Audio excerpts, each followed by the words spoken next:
James McClean celebrates scoring Ireland's winner against Wales. Photo. PA James McClean says the negative media mood after Ireland's struggles in September made the joyous dressing room scenes after Monday's win in Cardiff all the sweeter.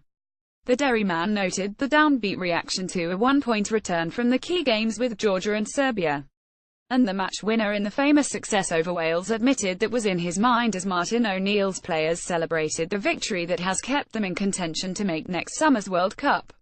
"We were out," said McClean, who was speaking on News Talk's Off the Ball last night. "A couple went back to Dublin and most went off to their clubs, so we just kind of parted ways. But a few of the lads had a beer in the dressing room. It was a nice feeling to prove a lot of people wrong. It was kind of an added bonus on top of everything else. You wrote us off, our own people, our own media wrote us off. This one is for you. We went there, we did a job, we did a great job. So I think we celebrated fittingly.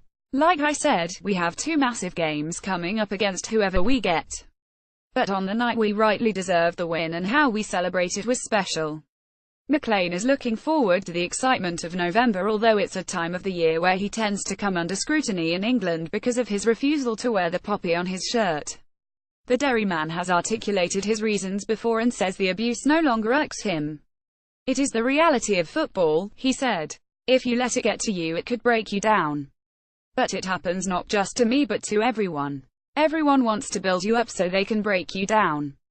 But in terms of the other poppy stuff, I've said and done all I've had to do with it." One player who will be available for those playoffs is Robbie Brady after he escaped punishment for a minor clash with Ashley Williams in Cardiff. FIFA looked into a second-half incident where Brady nudged his head into the back of the Welshman after a coming together between the duo. The authorities collated evidence and looked at the various angles and have decided against taking any further action against the Dubliner. In the Irish camp there was quiet confidence that Brady would be cleared, and that scenario has come to pass. Martin O'Neill is already planning without Seamus Coleman and John Walters for the crunch games with David Meyler suspended for the first match. Walters' manager at Burnley Sean Dyche has said that the player could be weeks away from a comeback as they wait for a knee problem to settle down.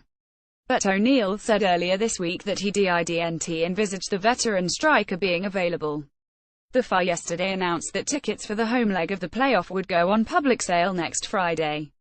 Subscribe to the Left Wing, Independent.I's rugby podcast, with Luke Fitzgerald and Will Slattery for the best discussion and analysis each week. From in-depth interviews with some of Irish rugby's biggest stars to unmatched insights into the provinces and the national team, the Left Wing has all your rugby needs covered. Listen and subscribe to the Left Wing on iTunes and SoundCloud. Irish Independent.